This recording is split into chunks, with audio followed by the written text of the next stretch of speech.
बिस्मिल्लाहिर्रहमानिर्रहीम। नाज़रीन अस्सलाम वालेकुम। मैं हूं आपका मेजबान साबिर शाकिर फाकिदार हुकूमत इस्लामाबाद से कुछ ताज़ा तरीन इत्तलाआत पाकिस्तान भर में आज क्या होता रहा, ये अहम मालूमात आपसे शेयर करेंगे, क्योंकि जो एक खेल खेला गया था 17 महीने पहले रेजिम चेंज ऑपरेशन के नाम पे, तहरीक अदम इत्तेमाद के नाम पे, उसके जो नहुसत है, वो नहुसत और उसके जो बुरे असरात हैं वो पाकिस्तान के कोने कोने तक पहुंच चुके हैं और हर घर तक पहुंच चुके हैं और हर घर इस रेजिम चेंज ऑपरेशन से मुतासर हो चुका है। पाकिस्तान का कोई एक फर्द भी ऐसा नहीं जो इसकी नहुसत से बचा ना हो। तो लिहाजा मामला बहुत ही गंभीर हो रहे हैं और फौज की तलबी भी हो रही है, एफसी भी आ गई, रेंजर्स भी आ गई, फौज भी तलब कर ली। लॉ एंड ऑर्डर का मसला बिगड़ता जा रहा है और कहीं कोई वजह, लेकिन असल वजह यही है कि जब आप सियासी तौर पर किसी मुल्क को अदम इस्तेहकाम का शिकार करते हैं और कमजोर हुकूमतों का सहारा लेते हैं और मजबूत हुकूमतों को गिराते हैं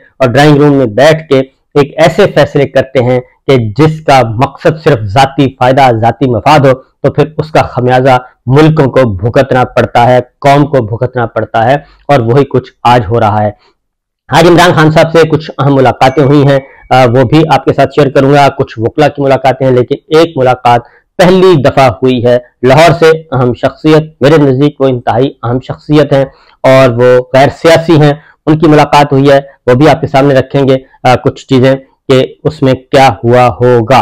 बहरहाल मामला इस वक्त ये है जी कि आज पूरे मुल्क में शटर डाउन हड़ताल थी और कारोबार बंद थे। लोगों ने एहतजाजन अपने कारोबार बंद रखे, खा वो ठेले वाला था, खा वो दुकान वाला था, खा वो डिपार्टमेंट स्टोर वाला था, खा वो बड़े स्टोर वाला था। छोटी बड़ी मार्केटें मुकम्मल तौर पे शहरों में, देहातों में, बड़े शहरों में बंद रहीं और उसका वाहिद जो इशू था वो है पाकिस्तान में बढ़ती हुई महंगाई, बेरोजगारी और खास तौर पे 1 पॉइंट एजेंडा था और वो था बिजली की कीमतों में होशरुबा इजाफा। और पाकिस्तान के अवाम बिजली के बिल अदा करने में अब बिल्कुल उन्होंने हाथ खड़ा कर दिया है और आज मुल्क भर में बिजली के बिल जलाए गए। न सिर्फ बिजली के बिल जलाए गए बल्कि खबरदार किया गया कि अगर कोई भी मीटर काटने के लिए आएगा तो उसकी जिम्मेदारी भी हुकूमत पर होगी, हम पर नहीं होगी। तो इमरान खान साहब की जो एक बात थी वो बिल्कुल सच साबित हो रही है कि पाकिस्तान को श्रीलंका बनने से बचाएं। और पाकिस्तान श्रीलंका जैसा छोटा सा मुल्क नहीं है, ये 25 करोड़ अवाम का मुल्क है और अगर पाकिस्तान डिस्टेबल एक दफा हो गया तो खुदा न खास्ता उसको दोबारा राह रास्त पे और दोबारा इस्तेहकाम पे लाने के लिए बहुत बड़ा टाइम सर्फ होगा। लेकिन क्योंकि इख्तदार के ईवानों में और ड्राइंग रूम में बैठे जो लोग हैं उनको इस बात की कोई फिक्र नहीं, ना माजी में थी, ना आज है और ना आइंदा होगी। जो उनके रवैये हैं वो बिल्कुल दूसरी नौइयत के हैं। वो अभी भी आइन को सबोटाज करके, अदालतों को सबोटाज करके, अदालती फैसलों को, जजों की बेतौकीरी करके, वो मीडिया पर पाबंदियां लगा के वो समझते हैं कि हम अपने अहदाफ हासिल कर लेंगे, लेकिन ये उनकी खाम ख्याली है। मैं आपको कुछ गुफ्तगू सुनाता हूं कि इमरान खान साहब जेल के अंदर किस माहौल में हैं और उनका पैगाम क्या है, क्योंकि बाहर खबरें आ रही हैं, वो बाकायदा तौर पर प्रोपेगेंडा किया जा रहा है कि जनाब बातचीत चल रही है कि इमरान खान साहब किसी तीसरे मुल्क के साथ राब्ता कर रहे हैं अपनी अहलिया के जरिए। तो इमरान खान साहब ने बराह रास्त क्या मैसेज दिया है वो जरा सुन लें। आज वकला शोएब शाहीन साहब और नईम हैदर पंजोता और इंतजाज पंजोता और पूरी team, legal team, barrister Gohar उनसे मुलाकात के लिए गई और उनको इमरान खान साहब ने जो कुछ कहा पहले वो जरा सुन लें, उसके बाद फिर अगली खबर आपसे शेयर करते हैं। शोएब शाहीन साहब को सुनिए।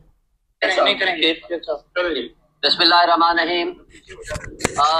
आज अभी हम इमरान खान साहब को मिलके आ रहे हैं और वो बहुत हाई स्पिरिट में हैं। वो इस वक्त पाकिस्तानियों के बारे में सिर्फ परेशान है, उनको इस बात से गरज नहीं है कि उनको जेल में रखा हुआ है। उनका पैगाम है कि पाकिस्तान इस वक्त जेल बन चुकी है, लेकिन वो एक छोटी जेल में है, लेकिन पाकिस्तान बड़ी जेल है। उनको लोगों का, अवाम का और पब्लिक का बहुत एहसास है और इस वक्त पीटीआई को क्रश करने के चक्कर में इन्होंने रूल ऑफ लॉ खत्म कर दिया है। कानून और आईन की हुक्मरानी की बजाय आईन और कानून की पामाली शुरू कर दी है।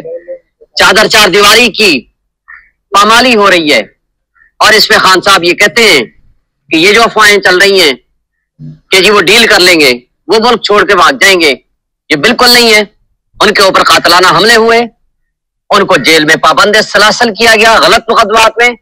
इस सब कुछ के बावजूद वो पाकिस्तान में हैं।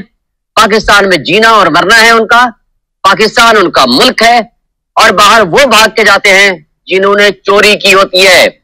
और आज पाकिस्तानी अवाम जिस तरह सरापा एहतजाज है और जिस तरह लोग तकलीफ में हैं, उसका खान साहब को बहुत शिद्दत से एहसास है। और उनका पैगाम यह है कि अवाम अपने हुकूक के जद्दोजहद के लिए खड़ी हो। खान साहब उनके साथ खड़े हैं। लोगों को उनके हुकूक मिलेंगे। लोगों के साथ जो ज्यादतियां हो रही हैं उसका उनको पूरी तरह एहसास है। और उनका पैगाम है कौम के लिए कि घबराए नहीं, अपने हुकूक की और आजादी की खातिर कुर्बानियां देनी पड़ती हैं। और आज के मौजूदा पीडीएम फाशिस्ट हुकूमत की एक्सटेंशन, ये जो केयर टेकर सेटअप बैठे हुए हैं, ये मसाइल का हल नहीं कर सकते। इसलिए कि मसाइल का हल करने के लिए एक स्ट्रॉन्ग डेमोक्रेटिक इंडिपेंडेंट गवर्नमेंट की जरूरत है। और उसके लिए फ्री एंड फेयर इलेक्शंस कराएं, जबर और खौफ की फिजा खत्म करें। इसलिए कि जबर और खौफ की फिजा में अगर सो कार्ड रिग्ड इलेक्शन आप कराएंगे तो उसकी कोई क्रेडिबिलिटी नहीं होगी।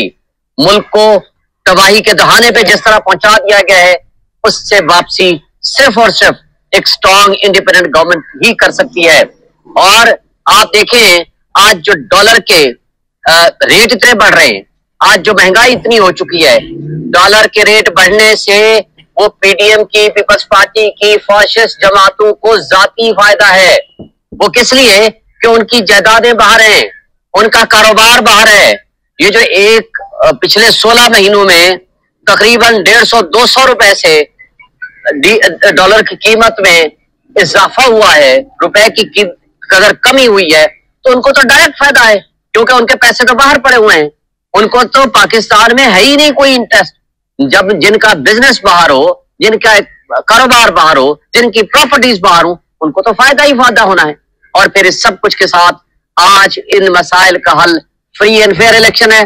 और खान साहब बिल्कुल गुड स्पिरिट में हैं और वो उनका पैगाम है कौम के लिए कि वो अपनी आजादी के लिए और अपने हुकूक के लिए वो जद्दोजहद करें। लेकिन सर आज अगले केसेस के हवाले से बात हुई होगी तो क्या आज आपकी मुलाकात के हवाले से थी? मैं बताऊं थोड़ा सा जी। आज मुकदमात के हवाले से थी और जो आज साइफर वाला केस था वो अब मंडे में चला गया है। बाकी तफसीलात नईम साहब बताएंगे। ये थे शुएब शाहीन साहब और अब नईम हैदर साहब क्या कह रहे हैं वो भी जरा सुन लें। उसके बाद फिर आपके साथ मजीद कुछ गुफ्तगू शेयर करते हैं। आज खान साहब से मुलाकात थी, कोर्ट ने हमें इजाजत दी और डॉक्टर फैसल साहब वो और लीगल टीम जिनमें इंतजार हुसैन पंजोथा, शुएब शाहीन साहब, बैरिस्टर गौर साहब, अली जाज भुट्टो साहब और मैं, हम सारे जाकर खान साहब से मिले हैं। खान साहब माशाल्लाह बहुत हाई स्पिरिट में हैं, बहुत ज्यादा जो है वो फिट और तंदुरुस्त और फिटनेस में लग रहे थे और बड़े जबरदस्त अंदाज से उन्होंने जो है हमसे जब मिले हैं खुश हुए हैं। और जो बातें हुई हैं वहां पर वो थोड़ी सी मैं आपको बताना चाहूंगा, बड़ी अहम बातें हैं। एक तो ये बताऊं जी कि खान साहब ने वाज़ेह तौर पर ये कहा है कि अगर मुल्क में सियासी इस्तेकाम नहीं आएगा तो तब तक ना मुल्क की मैशत ठीक हो सकती है। ये जो बेरोजगारी, गुर्बत, जब महंगाई इस वक्त मुल्क में हो चुकी है, ये जब तक सियासी इस्तेकाम नहीं आएगा तब तक ये नहीं मुमकिन। दूसरा, खान साहब ने ये कहा है कि जब अदालतों के फैसले हवा में उड़ाए जाएंगे, सुप्रीम कोर्ट के अहकामात जो हैं वो उनको माना नहीं जाएगा, तो कैसे लोग जो हैं बाहर से आएंगे और पाकिस्तान में आकर इन्वेस्टमेंट करेंगे, पाकिस्तान में आकर कारोबार करेंगे। ऐसा तो मुमकिन ही नहीं है कि जब मुल्क के अंदर रूल ऑफ लॉ ना हो, मुल्क के अंदर जो है वो कानून की बालादस्ती ना हो, कोई अदालतों का एहतराम ना हो। साथ में खान साहब ने वाज़ेह तौर पर मुल्क के हवाले से ये बताया है कि मैं मुल्क छोड़ के जाने वाला नहीं। जितनी खबरें मेरे हवाले से चल रही हैं वो सारी फेक हैं। ना मैंने कोई डील की है, ना मैंने कोई किसी से मिन्नत समाजत की है। जो न्यूज चल रही है मेरे हवाले से, तमाम न्यूज की जो है खान साहब ने तरदीद की है। और खान साहब ने वाज़ेह तौर पर कहा है कि जायदादें जिनकी बाहर हों वो मुल्क छोड़ के जाते हैं। मेरी तो कोई ना प्रॉपर्टी बाहर है, ना मेरी कोई वहां पर कोई इस तरह के अकाउंट्स हैं कि मैंने बाहर जाना है, मैंने वहां पर कहाँ जाके रहना है और मैंने वहां पर क्या करना है। मेरा ये मुल्क है, मेरा जीना मरना जो है वो इस मुल्क के साथ है और मैं इस मुल्क में रहूंगा। उसके बाद थोड़ा सा मैं आपको ये बता दूं कि उनकी फिटनेस के हवाले से या उनकी सेहत के हवाले से जो हमेशा बातें की जाती हैं, खान साहब 1 घंटा वॉक करते हैं और खान साहब मुकम्मल एक्सरसाइज कर रहे हैं। किसी तरह से उन्होंने अपने हवाले से ये नहीं कहा कि मुझे जो है इस तरह से मुझे तकलीफ में रखा गया है, या मेरी क्लास चेंज करें, या मुझे खाने का प्रॉब्लम है, या कुछ भी। वो कह रहे हैं कि मुझे इससे अगली डी क्लास में रख दें और मुझे 1000 साल भी रहना पड़े तो मैं इस कौम के लिए, इस अपने मुल्क के लिए, रूल ऑफ लॉ के लिए, हकीकी आजादी के लिए हर तरह की तकलीफ, हर तरह का जो मेरे हर्डल्स हैं वो मैं बर्दाश्त करने के लिए तैयार हूँ। मैं अपने मकसद से, अपने रास्ते से कभी भी नहीं हटूंगा और मैं ये जंग जो है कौम के लिए लड़ रहा हूँ, ये मैं जंग जारी रखूंगा। जी अच्छा, थोड़ा सा आप जरा सुनिए, इंतजार हुसैन पंचोता क्या कहते हैं? जी, हम सिर्फ खान साहब को मिलने आए थे जी। हमें बताया गया है कि परवेज इलाही साहब यहीं पे हैं, और लेकिन उनसे हमारी मुलाकात नहीं हुई। जेल इंतजामिया से मालूम हुआ है कि वो तंदुरुस्त तवाना है। देखिए, नहीं, मुझे ये नहीं पता जी। मैं आपको सिर्फ खान साहब का जो पैगाम है वो खास तौर पर पहुंचाऊंगा।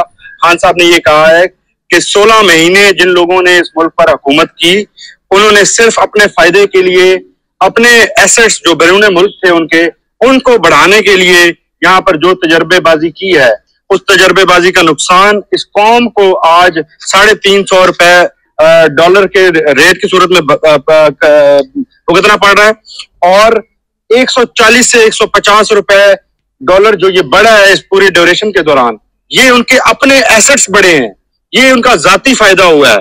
और इन जाती फायदे के पीछे जो ताकतें कार फरमा थी, वो खान साहब ने आज फिर कहा है, खान साहब ने नाम लिया है खास तौर पर। उन्होंने कहा है कि ये जो साइफर आया था, ये साइफर भेजने वालों ने पैगाम वजीर आजम को नहीं भेजा था, ये पैगाम उस वक्त की एस्टेब्लिशमेंट को था, और उसी एस्टेब्लिशमेंट ने फिर जो है वो बाद में ये तजर्बेबाजी करते हुए पीडीएम को हुकूमत को लाया और पीडीएम को हमारे सरों पर सवार किया और मुल्क को आज इस दाने पे पहुंचा दिया है कि बिजली और गैस और महंगाई और जो पैसे की जो कीमत है उसको फ्री फॉल है और कोई चीज कंट्रोल में नहीं आ रही।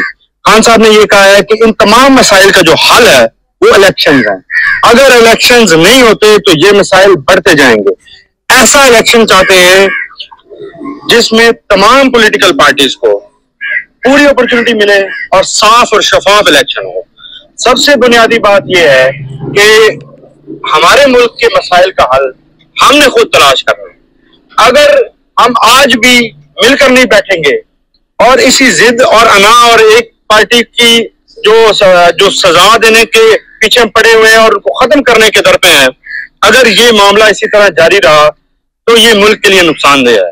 खान साहब ने तो ये थे जनाब इमरान खान साहब के वकला जो मुलाकात करके आए थे और सारी सूरत हाल बता रहे थे। 3-4 बातें उन्होंने कही हैं कि ना ही मैं डील करूंगा, ना ही मैं पाकिस्तान से बाहर जाऊंगा, ना ही मैं किसी और मुल्क से राब्ते में हूं, ना ही मैं किसी मुल्क के जरिए कोई डील मांग रहा हूं।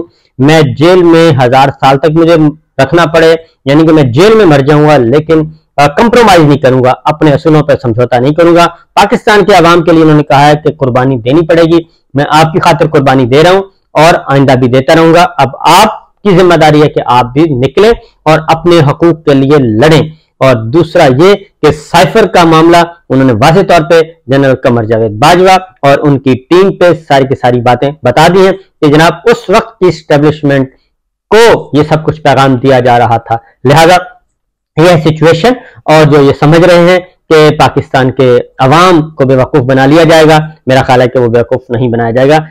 अब तक ये इतना ही। मजीद गुफ्तगू इंशाल्लाह अगले व्लॉग में। इजाजत दीजिए। अल्लाह।